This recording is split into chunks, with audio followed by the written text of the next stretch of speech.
오늘의 정치권 이슈 살펴보도록 하겠습니다. 유용화 한국외대 초빙 교수, 박정화 전 청와대 대변인 두 분과 함께합니다. 안녕하세요. 네, 어서 안녕하세요. 오세요.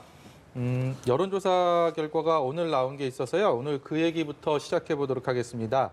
서울시장 보궐선거 가상 대결인데 민주당에서 박영선 후보라는 가상의 상황에서 먼저 저 그래픽이 아니고요. 먼저 3자 대결 구도 좀 보도록 하겠습니다. 야권의 단일화가 안 됐을 경우에 예.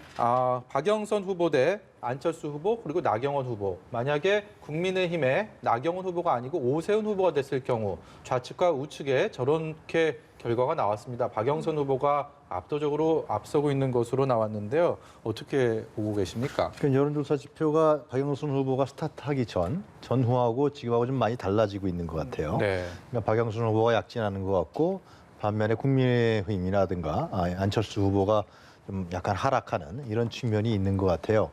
이런 것에는 저는 한 두 가지 요인이 있다고 보여지는데요. 첫 네. 번째는 단일화라는 문제. 그것이 너무나 이제 시민의 삶이라든가 시민 생활과 결합된 단일화가 아니라 네. 자기네끼리 하는 공학적 단일화 아니에요.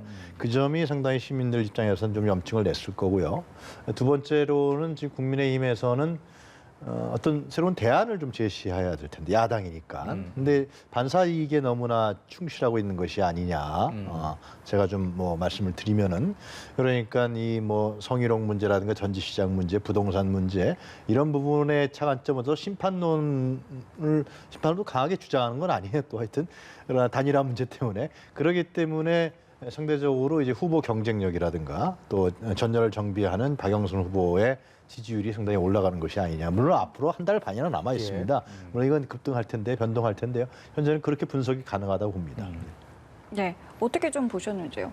일단은 그 분명한 거는 여론조사 기관마다 조금씩 다릅니다만은 예, 맞습니다. 그 야권 단일화가 이루어지지 않으면 지금 화면에서 보신 것처럼 큰 격차로 여권 후보가 유리하다라는 건 분명한 것 같아요. 그래서 야권 단일화의 모습이 어떤 형태로 나올 것인가, 그리고 야권 후보가 선출되는 과정에서 서로 치열한 경선전 내에서 과연 얼마나 이 피로도, 국민의 피로도를 극복해낼 수 있느냐, 이게 관건인 것 같고요. 이번 재보궐선거가 통상의 정상적인 선거가 아니라 이제 그 보궐선거다 보니까 투표율이 높지 않을 거라고, 정상적인 선거보다는 높지 않을 거라고 전망이 되거든요. 그리고 특히나 서울 같은 경우는 뭐 구청장, 그다음에 각 그 총선 지역구의 국회의원 수도 압도적으로 여건이 많기 때문에 그 조직의 힘도 상당히 많이 영향을 미칠 것. 그래서 현재 뭐 그 여야 각 정당 지지율, 그다음에 국민들의 그 현 정권에 대한 뭐 심판 여론,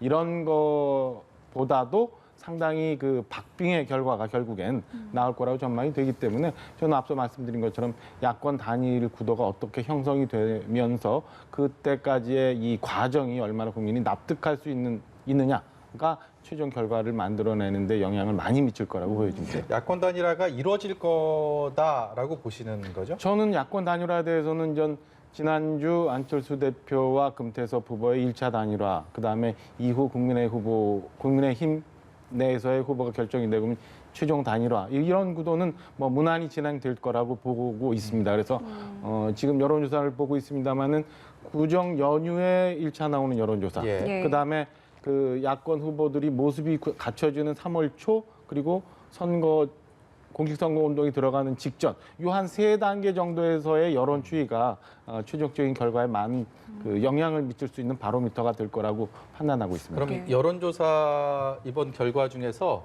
단일화가 이루어졌을 경우에 여론조사 결과 좀 볼까요?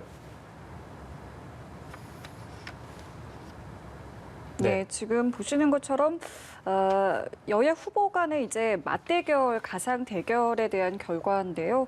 박영선 예비 후보가 우위를 보이는 모습을 보실 수가 있습니다. 굉장히 이 결과는 좀 어떻게 박빙으로 보시는지요? 나오고 있지요. 예. 그 박빙으로 나오고 있는데 일단 여론조사 결과 지금 보시는 것처럼 뭐 박영선 전 장관과 그다음에 안철수, 나경원, 오세훈 각 후보 간에 약간의 우열은 있습니다만 큰 차이는 보이지 않고 있어요. 아까 말씀드린 것처럼 이번 선거 결과가 최종적으로 제가 볼 때는 굉장히 박빙의 결과가 나올 거라고 보여지는데 현재 이 추세는 그 여권의 박영선 장관이 출마를 선언한 지 사실은 얼마 안 돼 있는 상황이어서 예. 컨벤션 효과 등으로 상당히 좀 그 플러스의 요인을 좀 갖고 있는 결과 그리고 상대적으로 야권 후보는 그동안 이 야권 후보 단일화 문제 그리고 이게 좀 그 과정 속에서 후보 간의 서로 간의 말싸움, 신경전 이런 것들에 대한 피로도 이런 것들이 반영이 돼서 약간 그 박영선 장관 여권 후보가 앞서는 걸로 나옵니다만 저는 그거는 지금 너무 이르게 단정하기는 좀 빠른 시점이다 이렇게 평가하고 싶습니다. 유영하 교수께서는 양자 대결 결과는 어떻게 보고 계십니까? 그러니까 우리가 지금 현재 여론조사니까요. 잘 봐야 될 건 뭐냐면 일단 단일화라는 부분들이 어떤 한 후보한테 힘을 모아주는 거 아니에요? 세 명이 있는데 한 사람한테 가는 거예요. 1대1 대결로 가는 건데 그런데 이제 그 힘을 모아줄 때 그 다른 사람 단일화에서 떨어진 탈락한 사람의 지지층들이 있을 거 아니에요? 그 지지층들이 그럼 승리한 단일화 후보한테 힘을 모아줄 것이라는 문제. 네. 그거는 선거 날 가봐야 저는 안다고 보여져요. 그걸 어떻게 모아낼 거냐라는 부분들은 그 단일화를 이룬 당의 상당히 중요한 노력이라든가 조직적인 부분들이 배가 돼야겠죠. 만약 그런 게 없으면 이거는 공학적으로 아니 나 싫어 안 찍어 이렇게 될 가능성이 있는 것이고요. 예. 지금 나타난 이 여론조사로 봤을 땐 저는 이거는 후보 경쟁력 차이라고 보여져요. 그러니까 오세훈 후보가 좀 조금 떨어지고 나경원 후보가 좀 올라가잖아요. 근데 뭐 하여튼 제가 후보에 대한 평가를 할 수 없겠지만은 서울 시민들이 봤을 때 현재 여론조사를 봤을 때 이 사람이 좀 더 나은 것 같아. 뭐 그런 거 아니겠어요? 제가 네. 봤을 땐 그래요. 현재 이걸 단일화 효과로 봐야 되느냐. 물론 2명이 할 때하고 3명이 할 때 중첩되니까 지지층이. 그렇지만 현재로 봤을 때는 그러니까 제가 말씀드리고 싶은 건 뭐냐면 선거라는 거는 이제 선거라는 것은 상당히 선거에 대한 국민들이라든가 서울 시민들이 대한 태도도 많이 바뀌고 있는데 선거를 통해서 내가 그럼 무엇을 실현할 것이냐라는 문제. 그러니까 뭐 단순하게 심판론이 아니고요. 저 후보가 나왔을 때 내 삶을 어떻게 바꿔줄 것이냐. 오세훈, 나경원 후보가 뭘 바꿔줄 것인지 이런 부분에 대한 소구력이 전 더 중요하다고 봐요. 네. 뭐 단일화도 중요하지만 그래서 막판에 가면 그런 부분들이 서울시장 선거는 상당히 아마 박빙이 될 것이라고 보여지는데 과연 심판론으로 그것이 충분해질 것이냐, 예. 단일화로 충분해질 것이냐라는 부분에 대해서는 의심의 여지가 있다고 생각합니다. 지금 저희가 보고 있는 조사와 좀 또 다른 조사가 있는데 거기 재밌는 결과가 뭐냐면은 국민의힘 내부에서 안철수, 나경원, 오세훈 각각 후보에 대한 지지도가 어떻게 되느냐가 결과가 소개가 됐는데 큰 차이들이 없어요. 큰 차이들이 없으면 당내에서 국민의힘 후보들이 국민의힘 당원들 내지는 지지자들이 이 세 후보가 누가 됐든 간에 결정이 되면 그 표가 몰려가는 거나 지지도는 비슷할 거다라는 게 저는 의미하는 게 이 단일화에 대한 의미에 상당 부분 좀 의미가 있는 결과라고 보여지고요. 그래서 아까 말씀드린 것처럼 단일화가 어떤 모습으로 어떻게 최종적으로 결정되느냐가 제일 중요한 포인트 같다라고 예. 평가하고 싶습니다. 예, 여론조사는 뭐 거의 매주 여론조사 기관들을 통해서 발표가 되는데 보시는 것처럼 그렇게 출렁출렁합니다. 앞은 한 달 조금 더 남은 재보궐선거까지 여론조사의 추이를 보는 것도 선거를 바라보는 또 하나의 즐거움이 아닐까 싶습니다. 부산 얘기도 잠깐 나눠보도록 하겠습니다. 부산은 뭐니 해도 가덕도 신공항 관련된 것이 가장 큰 변수가 아닐까 싶은데 여당에서는 민주당에서는 드라이브를 굉장히 세게 강하게 걸고 있습니다. 이제 이달 26일 날 아예 특별법을 처리하겠다 지도부가 못을 받고 있고 반면에 국민의힘에서는 김종인 위원장이 부산 가서 그것이 당론이다라고는 얘기는 했지만 내부적으로는 조금 이견이 있는 것 같기도 하고요. 네. 그러니까 이제 그 가덕도라는 사안이 터지기 전과 후에 부분에서 여론 추이를 보면 상당히 달라졌어요, 실제로. 국민의힘과 민주당의 지지율 차이도 많이 좁혀졌고 또 지금 박형준 후보죠. 네. 국민의 박형준 후보와 김영춘 후보의 차이도 전에는 상당히 떨어져 있었는데 김영춘 후보가 추격하는 뭐 5차 원인까지는 아니지만 상당히 추격하는 양상으로 드러났다. 그래서 전적으로 가덕도의 힘이라고 봐야 되는 거죠. 그러니까 부산에서도 이제 국민의힘 같은 경우는 심판론을 많이 들고 나오겠죠. 전직 시장의 문제도 있고 현 정권에 대한 심판을 해야 된다. 또 지역 정서도 있고 이런 분 들고 나오는데 제가 조금 전에 말씀드렸다시피 이 국민들이 바라봤을 때 선거를 바라봤을 때 이제는 심판보다도 저는 선거를 통해서 내 생활과 내 삶은 문제로 누가 해결해 줄 것인가가 더 중요해졌다고 봐요. 특히 젊은 층들의 입장에서 봤을 때는. 그렇기 때문에 과연 가덕도를 예를 들면 성공적으로 민주당이 추진하고 계획을 세우고 법을 통과시키고 예산을 만들고 그러면은 그거야말로 가장 오케이 아닙니까? 부산 경남 시민들 입장에서 봤을 때는. 예. 반면에 국민의힘에서는 어정쩡한 태도를 보이고 그러면은 그래서 저런 부분들에 대해서 이제 국민의힘이 태도를 바꾸고 있지만은 그러나 확실하게 통일된 입장을 밝히고 있지 못하기 때문에 저렇게 되면 그 추격세가 더 민주당에 올라가지 않겠느냐. 물론 결과는 봐야겠습니다만은 그런 생각이 듭니다. 예, 네. 지금 말씀해주신 것처럼 국민의힘 내부에서 이제 의견이 모아지지 않는다는 부분에 굉장히 좀 주목할 수밖에 없습니다. 일단은 그 뭐 당론은 아니고 김종인 위원장이 부산 방문해서 가덕도 문제에 대해서 우리 당도 같이 하겠다라는 뜻을 밝히고 부산 그 소속의 의원들 위원장들이 다 같이 저 특별법에 나오자고 했으니까 저는 예. 그 모양을 갖춰 갈 거라고 보여지는데 물론 당내에서는 계속 이견이 있을 것 같아요. 그리고 최근에 있었던 공청회 그다음에 15일 또 예정돼 있는 공청회에서 굉장히 논란들이 좀 있을 것 같은데 저는 가덕도가 부산시장 보궐선거에 영향을 미치고는 있다는 분명하지만 그게 결정적인 변수로 미치고 있느냐 아니냐를 좀 따져볼 필요는 있다고 보여집니다. 예. 이런 점에서 가덕도 신공항 문제가 선거 결과에 결정적으로 미칠 거라고 보여지지는 않고요. 또 다른 이게 결정적인 변수가 아니기 때문에 지금 국민의힘 내 당내에서 얘기가 있는 것, 그다음에 전문가들 사이에 과연 이렇게 예타 등 모든 절차를 무시하고 그냥 그 각 지역별로 신공항을 막 만드는 게 국가 전체적으로 맞느냐라는 것도 저는 부산 시민 일부에게는 영향이 있을 것 같아서 가덕도 문제에 대한 국민의힘 내부의 이 당론이나 뭐 이런 문제는 크게 선거 결과에 결정적으로 영향 미치지는 않을 거라고 생각하고 있습니다. 예. 당장 그러면은 여야 합의 처리는 어떻게 좀 진행이 될 것 같아요? 저는 민주당에서 뭐 일단 수가 많으니까 뭐 법안 발의해서 처리하겠다고 하겠지요. 근데 글쎄 2심 중에 이렇게 뭐 여야 합의를 전제로 한다면 그게 쉽게 이렇게 막 될 수 있을까라는 생각을 좀 합니다. 예. 자, 이번에는요, 대권 잠룡들 사이에서 현재 좀 논란이 되고 있는 이 기본소득 문제. 이재명 지사가 주장을 하고 있는 기본소득 문제를 두고 참 저마다 의견을 현재 쏟아내고 있는 모습을 보이고 있습니다. 이낙연 대표, 정세균 총리는 부정적인 입장을 밝힌 바가 있고요. 임종석 전 실장에 이어서 야권 잠룡들까지 현재 가세하고 있는 현재 분위기를 좀 어떻게 판단하고 계시는지요? 저는 이재명 지사가 1위를 지금 계속 달리는 부분에는 기본소득이 있다고 생각합니다. 그것은 왜 그러냐면 이제 코로나 시대에 상당히 암울한 계층들이 많습니다. 앞길이 막막하고 어떻게 살아야 될 것인지 아니면 탈락한 계층도 많고요. 그러한 분들에게 기본소득을 그것이 뭐 반대편에서 포퓰리즘이라고 이제 비판하는 사람들이 있습니다만은 기본소득이라는 그 담론을 제시했을 때 나름대로 사회 경제적인 문제를 제시했을 때 사실상 지금 대권 잠룡 중에서는 거의 유일하게 이 지사가 제시한 것이 아니냐. 그것이 상당히 소구력이 있기 때문에 물론 30%까지 치고 올라가는 건 아닙니다만 현재 봤을 때는 그런 부분들이 이재명 지사의 지지율에 상당히 영향을 미치고 있다는 겁니다. 그런데 이제 이 상당히 영향을 미친다고 기본소득, 기본주택, 기본대출, 기본 시리즈를 내고 있잖아요. 네. 근데 그래서 이제 여권 내에서 이 문제를 갖고 정책 논쟁이 붙어버린 거예요, 실제로요. 이재명 지사 표 기본소득이 됐기 때문에 그러다 보니까 기본소득에 대한 구체적인 문제들이 이제 지적되는 거죠. 자원은 어떻게 마련할 것이고 북유럽 복지국가에서 이미 폐기한 제도인데 그걸 어떻게 할 것이라는 문제. 그리고 뭐 순차적으로 할 것이냐. 그러면 또 하나는 AI 시대에 근력노동이 다 쇠한 상태에서의 기본소득 문제하고 지금 이재명 지사가 얘기하는 지금 재난 상황에서 기본소득과의 차이는 또 무엇이냐.